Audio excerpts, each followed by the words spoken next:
오늘 본문의 말씀을 통해서 천국의 소망을 가지고 라는 제목으로 함께 하나님의 말씀을 나누도록 하겠습니다. 우리에게 인생이 주어져 있는데 이 주어진 인생을 잘 사는 방법, 그 삶을 아름답게 만들어가는 데 있어서 가장 중요한 것 가운데 하나는 그 삶에 올바른 목적과 또 뚜렷한 목표가 있느냐 없느냐의 여부일 것입니다. 인생을 살아가는 데 있어서 삶의 목표가 없이 살아간다면 과연 그것을 인생이라 부를 수 있을까요? 살아간다라고 말할 수 있을까요? 그저 살아있으니까 살고 있는, 시간과 상황이 흐르는 대로 그저 사라지는 그런 인생일 뿐이겠지요. 또한 설령 삶의 목표가 있다 하더라도 그 목적이 아름답고 또 선하지 않다면 그 목표는 차라리 없는 것이 더 나을 수도 있습니다. 올바른 목적의식을 가지고 살아갈 때에 우리는 비로소 인생을 잘 산다, 제대로 살아간다라고 말할 수 있습니다. 그리고 그렇게 살았을 때 아름다운 마지막도 맞이할 수 있지요. 아름다운 삶에 따른 아름다운 결과, 그 마지막이 아름다울 때 그 인생 전체도 참 아름다웠다, 참 잘 살았다라고 평가할 수 있습니다. 오늘 말씀은 정말로 올바른 목적을 가지고 살아갔던 한 사람의 마지막 유언, 정말 아름다운 삶을 살았던 한 사람의 마지막 모습이 나타나고 있습니다. 많은 사람들이 오늘 말씀, 이 디모데후서 4장을 사도 바울의 유언과도 같다라고 말합니다. 그리고 이 말씀 속에는 사도 바울이 지금까지 그 인생을 어떻게 살아왔으며 또 무엇을 바라고 무엇을 목적으로 하여 살아왔는지도 참으로 잘 나타납니다. 오늘 말씀을 통해서 우리 그리스도인들은 하나님께서 주신 이 삶을 어떻게 살아가야 하는지 함께 나누어 보도록 하겠습니다. 첫 번째 주제입니다. 첫 번째 주제는 불의한 세상 가운데 하나님의 말씀을 전해야 한다는 것입니다. 우리 한번 따라해 보겠습니다. 불의한 세상 속에서 하나님의 말씀을 전해야 합니다. 네, 그렇습니다. 불의한 이 세상 속에서 하나님의 말씀을 전해야 할 책무가 우리에게 있습니다. 세상은 언제부터 악해졌을까요? 언제부터 이 세상이 불의했을까요? 태초에 하나님께서 세상과 인간을 창조하신 후 또 아담과 하와가 거짓말을 하며 선악과를 먹던 그 시절에도 죄와 악은 이 세상에 존재했습니다. 그리고 그러한 죄악은 점차 광범위해졌고 강력해졌고 오늘에까지 이르게 되었지요. 당연히 사도 바울이 디모데를 가르치고 경책하던 그 시절에도 예외는 아니었습니다. 오늘 말씀은 세상이 얼마나 불의하고 악한지에 대해서 아주 절절하게 말씀합니다. 사람이 바른 교훈을 받지 않고 또 귀가 가려워서 자기의 사욕을 따를 스승을 많이 두고 또 그 귀를 진리에서 돌이켜 허탄한 이야기를 따르리라. 그런데 이런 모습은 비단 바울과 디모데의 시대만 그런 것이 아니지요. 오늘 이 시대도 크게 다르지 않습니다. 오히려 심해지면 더욱 심해졌을 것입니다. 사람들은 진리의 말씀, 하나님의 말씀과 복음 듣기를 거부합니다. 세상 모든 사람들은 자신의 사적 이익, 이것을 위해서 온갖 악한 일들로 서슴지 않지요. 뿐만 아니라 사람들을 미혹하는 수많은 이단과 사이비, 진리를 왜곡하고 거스르는 사람들은 점점 많아지고 있습니다. 이와 같은 시대에 바울은 디모데를 위해서 한 가지 아주 중요한 강력한 권면을 합니다. 진리를 맡은 자로서 거의 명령에 가까운 권면이지요. 2절 말씀입니다. 너는 말씀을 전파하라. 때를 얻든지 못 얻든지 항상 힘쓰라.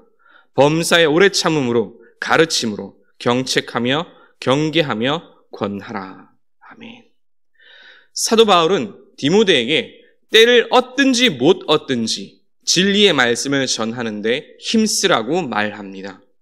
그리고 사람들을 대할 때에도 오래 참음과 가르침으로 경책하며 권면하라고 말합니다. 이것은 오늘날에도 마찬가지이겠지요. 여러분, 복음 전파에 있어서 이 시대의 가장 큰 특징 가운데 그리고 가장 이상한 아이러니가 무엇인지 아십니까? 그것은 역사 이래에 그 어느 시대보다도 예수님의 이름이 이 세상 많은 곳에 전해졌지만 신기하게도 그 어느 시대보다도 믿는 사람들의 수가 적어지고 전도가 점점 힘들어진다라는 것입니다. 그 어느 시대보다 예수님의 이름이 이 세상 가운데 많이 전파되었지만 믿는 사람들의 수는 점점 적어지고 전도가 점점 힘들어집니다. 사람들은 예수님의 이름을 알고는 있지만 믿기를 거부하는 시대가 바로 이 시대이지요. 그러나 더 큰 문제는 사람들이 예수 그리스도의 이름을 믿고 받아들이기보다는 또 다른 이름의 종교를 더욱 신봉한다는 것입니다. 무슨 종교인지 아십니까? 바로 무신론이라는 종교입니다. 이 종교의 핵심 교리는 이것입니다. 내 삶의 주인은 나 자신이며 이 세상에서 믿을 수 있는 것, 그것은 오직 나 자신뿐이라는 그런 교리이지요. 그리고 이 교리를 근거로 하여서 각종 이의심과 탐욕을 채우는 것을 공공연히 허용하고 때로는 장려하기까지 합니다. 이와 같은 불의한 시대에 성경은 오늘 말씀합니다. 너는 말씀을 전파하라. 때를 얻든지 못 얻든지 항상 힘쓰라. 또 범사에 오래 참음과 가르침으로 경책하며 경계하며 권하라. 이 말씀을 기억하여 하나님을 떠나 살며 자신만을 섬기는 이 불의한 세상 속에서 하나님의 말씀을 온전히 전하며 가르치는 저 여러분 되시기를 주님의 이름으로 축복합니다. 사도 바울이 오늘 말씀을 통해 다음 세대의 지도자 디모데에게 했던 두 번째 주제 말씀은 복음 전도자로서 고난을 받으며 주신 사명을 감당하라라는 것입니다. 복음 전도자로서 고난을 받으며 주신 사명을 감당하라는 것입니다. 사도 바울이 이 디모데 후서를 통해서 계속해서 반복적으로 강조하는 주제들이 몇 가지 있습니다. 그것은 첫째, 복음 전하는 일에 온 힘을 기울이라는 것. 그리고 둘째는 전도자로서 당하는 그 고난을 인내하라는 것입니다. 사도 바울 자신이 이미 그러한 삶을 살았고 또 이제 다음 세대의 지도자인 디모데에게도 그와 같은 삶, 그와 같은 길을 걷기를 부드럽게 요청하는 동시에 더불어 강하게 명령합니다. 왜 복음 전도자는, 왜 그리스도인은 고난받아야 할까요? 굳이 그것을 감내하고 인내해야만 할까요? 그럴 만한 가치, 이유가 과연 어디에 있을까요? 그 이유는 그렇게 해야만 복음을 온전히 전할 수 있기 때문입니다. 그렇게 해야만 예수님을 모르는 사람들, 아니 예수님을 거절하고 거부하는 사람들에게 예수님의 사랑을 전할 수 있고 그들을 변화시킬 수 있기 때문입니다. 그러한 유일한 방법은 그들을 위해서 기꺼이 고난을 받아들이고 감내하며 고통을 이겨내는 것입니다. 복음을 위해 고난을 인내할 때 진정한 그리스도인이 될 수 있고 복음을 온전히 전할 수 있습니다. 고난을 인내할 때 진짜가 되는 것입니다. 복음 전도자가 복음을 위해서 또 이웃을 위해서 고난을 인내하며 그것을 믿음으로 극복하는 모습을 보여줄 때 사람들은 변화하지요. 내 자신이 먼저 변화하고 또 나를 바라보는 사람들이 변하기 시작합니다. 1세기에서 3세기경 초대교회가 폭발적으로 성장하던 시기가 있었습니다. 그 성장 배경 가운데 하나는 로마 전역에 퍼졌던 역병이었습니다. 그렇게 퍼져가는 역병 속에서도 초대교회 성도들은 도망치지 않고 다른 모든 사람들이 자신의 터전을 버리고 생명을 위해서 도망칠 때 그들은 도망치지 않고 병자들을 간호하고 또 봉사하였습니다. 그리고 그렇게 희생하다가 수많은 그리스도인들도 역병에 걸려서 죽어갔지요. 하지만 그리스도인들의 이러한 고난을 감내하고 희생하는 모습을 보면서 많은 사람들이 감명을 받고 예수 그리스도를 받아들이기 시작했습니다. 저 사람들은, 예수님을 따른다는 저 사람들은 정말로 이웃을 사랑하는구나. 이웃을 위해서 고통을 감수하며 희생하는구나. 저들은 진짜구나. 라고 생각한 것이죠. 말하지 않아도 사람들이 먼저 알게 됩니다. 참으로 신기한 것은 고난을 인내할 때 그 사람의 영혼은 더욱 강해지며 그가 풍기는 복음의 향기도 더욱 진해진다는 사실입니다.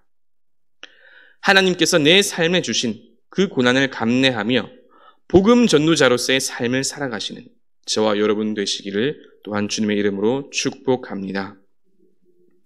사도 바울의 유언과도 같은 마지막 가르침은 천국의 소망을 가지고 믿음을 지키라입니다. 천국의 소망을 가지고 믿음을 지키라는 것입니다. 수많은 믿음의 선진들이 가장 큰 위로를 얻고 또 힘을 얻은 구절이 있다면 오늘 말씀 디모데후서 4장 7절과 8절의 말씀일 것입니다. 나는 선한 싸움을 싸우고 나의 달려갈 길을 마치고 믿음을 지켰으니 이제 후로는 나를 위하여 의의 면류관이 예비되었으므로 주 곧 의로우신 재판장이 그날에 내게 주실 것이며 내게만 아니라 주의 나타나심을 사모하는 모든 자에게도니라. 아멘. 이 말씀은 이 세상의 모진 풍파와 고난 속에 살아가는 수많은 그리스도인들을 다시 일으켜 세웠던 말씀입니다. 믿음이 약해질 때, 또 너무나 큰 고통으로 어려움으로 좌절하고 낙심하였을 때 사도 바울의 이 고백은 우리에게 새로운 힘과 용기를 불어넣어 줍니다. 왜 그렇습니까? 사도 바울과 같이 우리에게도 주님께서 주실 의의 면류관이 예비되어 있음을 믿기 때문입니다. 어제 고 위강 목사님의 장례식에 다녀왔었습니다. 그곳에서 참 많은 은혜와 감명을 받았었는데요. 저는 어제 장례식을 하면서 또 제 아버지의 생각이 참 많이 들었었습니다. 개척교회를 하시면서 많은 고생을 하셨죠. 교회를 또 이제 부흥시키시고 또 교회 건축까지 다 하시고 나자 몸에 간의 무리가 와서 간암에 걸리셨습니다. 그렇게 건강이 악화되자 교회로부터 사임 요청을 받았고 단 한 번도 싸우지 않고 그대로 사임하셨습니다. 이제 그러면서 간암 수술을 하시는데 입원하시면서 늘 하시던 말씀이 한 가지 있었습니다. 살아도 하나님의 은혜요. 죽어도 하나님의 은혜다. 살아도 하나님께 영광이고 죽어도 하나님께 영광이다. 이 말씀을 늘 하셨습니다. 살아도 하나님의 은혜요. 죽어도 하나님의 은혜다. 살아도 하나님께 영광이고 죽어도 하나님께 영광이다. 어제 장례식장에서 위강 목사님의 아드님께서 이 비슷한 이야기를 하시는데 아버지 생각이 참 많이 나면서 눈물을 겨우겨우 참았었습니다. 그렇습니다. 우리 모든 그리스도인들이 이 땅에서 수많은 고난을 겪으면서 또 그 고난을 버티고 감내하는 그 이유가 무엇일까요? 그렇게 고통 가운데에서도 하나님께 감사할 수 있는 이유가 무엇일까요? 그것은 우리에게 저 천국의 소망이 있기 때문입니다. 또한 우리의 인생이 끝나는 그날 예수님께서 우리를 두 팔 벌리고 맞아주실 것을 우리가 믿기 때문입니다. 어린 시절부터 이 디모데 후서 4장 7절과 8절 말씀을 늘 읽으면서 가졌던 소망이 저에게 한 가지 있습니다. 디모데와 같이 아직도 믿음의 여정이 한참 남아있는 저의 인생의 소망은 이 세상에서 하나님의 일들을 감당하고 또 수많은 어려움을 겪고 버티고 견뎌내다가 생의 마지막 날 예수님 앞에 섰을 때 예수님께 딱 한마디 말을 듣는 것입니다. 이 말을 듣는 것이 제 인생의 소원입니다. 그것은 규희야, 고생했다 라는 이 한마디 말입니다. 예수님의 그 한마디 말씀이면 다 될 것 같습니다. 예수님께서 저를 안아주시면서 규희야, 힘들었지? 정말 고생했다. 이제 다 끝났다. 정말 수고 많았다. 이 한마디면 저는 이 세상에서 앞으로 겪을 모든 풍파와 어려움도 다 씻을 수 있을 것 같습니다. 지금도 그 상상만 하면 벌써부터 가슴이 먹먹해지고 때로는 약해지는 마음을 다잡을 수도 있습니다. 사도 바울도 디모데도 그리고 수많은 우리의 믿음의 선진들도 이미 예수님께 저 말을 들었겠지요. 착하고 충성된 종아, 정말 고생 많았다. 나중에 천국에서 예수님을 마주할 때 이와 같은 칭찬을 다 들을 수 있는 저와 여러분 되시기를 주님의 이름으로 축복합니다. 하나님 아버지 감사합니다. 아버지 하나님, 오늘 사도 바울의 이 유언과 같은 말씀을 통해서 우리의 믿음을 다시 한번 되돌아보고 또 세울 수 있게 하시니 참으로 감사드립니다.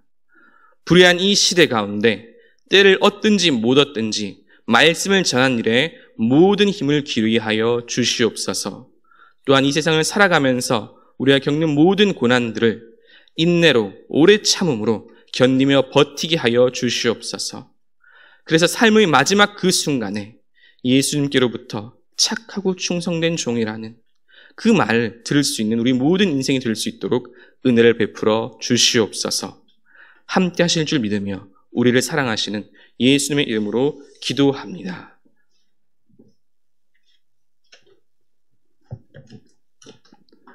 우리 주신 말씀 생각하면서 찬송 384장 하나님 앞에 드리겠습니다.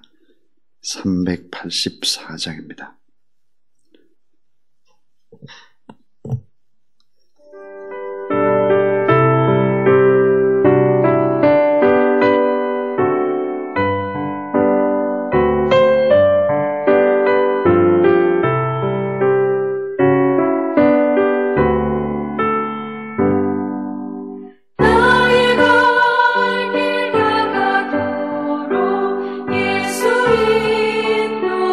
인도하시니 내 주 안에 있는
예수 인도하셨네. 영광 모를 나의 찬송 예수 인도하셨네. 아멘.